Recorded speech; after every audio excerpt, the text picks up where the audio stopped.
কারণ যেই বান্দা রোজা রাইখা দিনের বেলা খায় না, ওই বান্দা তাকওয়ার লাইনে বড় আগাইয়া।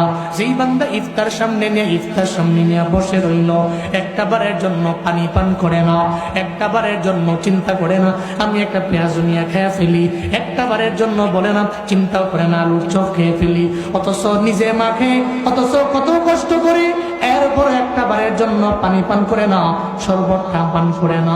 ওই কেন রে? একজনের তাকওয়া, একজনের ভয়, চিল্লে বলেন তার না। আল্লাহর ভয় নিয়া, আল্লাহর ভয় নিয়া, তাকওয়া নিয়া এ ব্যক্তি খায় না এবং পান করেন। সুবহানাল্লাহ জোরে পড়বেন না। আল্লাহ বললেন আল্লাকুম তাত্তাকুন, এই সিয়াম তোমাকে আমি দিয়েছি, ফরজের বিধান দিয়েছি, তুমি এখানে রোজা রাখছো। শুধু এটা না, এই রোজা দিয়া তুমি তাকওয়ার লাইনে অগ্রগামী হয়েছো। আল্লাহু আকবার। এটা শুধুমাত্র ইফতার, সাহারি, তারাবি শুধু এতটুকুতেই সীমাবদ্ধ নয়। আপনি রমজান মাস আসলো, আপনি তাকওয়া অর্জন করলেন, বাকি 11 মাস আপনি তাকওয়ার উপরে ডিপেন্ড করে আপনার এই 11 মাস আপনি চললেন, লাইফ লিড করলেন। আল্লাহ এই জন্য রমজান দিয়েছেন।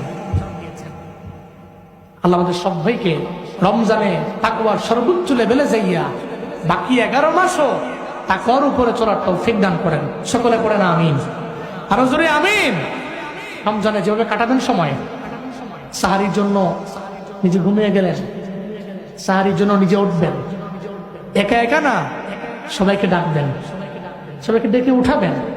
আপনি চিন্তা করছেন আপনি একা একাই জান্নাতি হবেন? না, সবাইকে নিয়ে জান্নাতি হবেন ইনশাআল্লাহ। আপনি একা একাই সাহারি করবেন না, কারণ সবাইকে নিয়ে সাহারি করতে হবে। যেন আমাদের সমাজে চলে না, মাইক দিয়ে এলাকায় বলে না, ঘুম থেকে উঠুন, সাহারি খান, মাহে রমজানের পবিত্রতা রক্ষা করুন, নিজেও জাগুন, পার্শ্ববর্তী মা বোনদেরকেও জাগিয়ে দিন। এখন রাত এতটা বাজে এত মিনিট।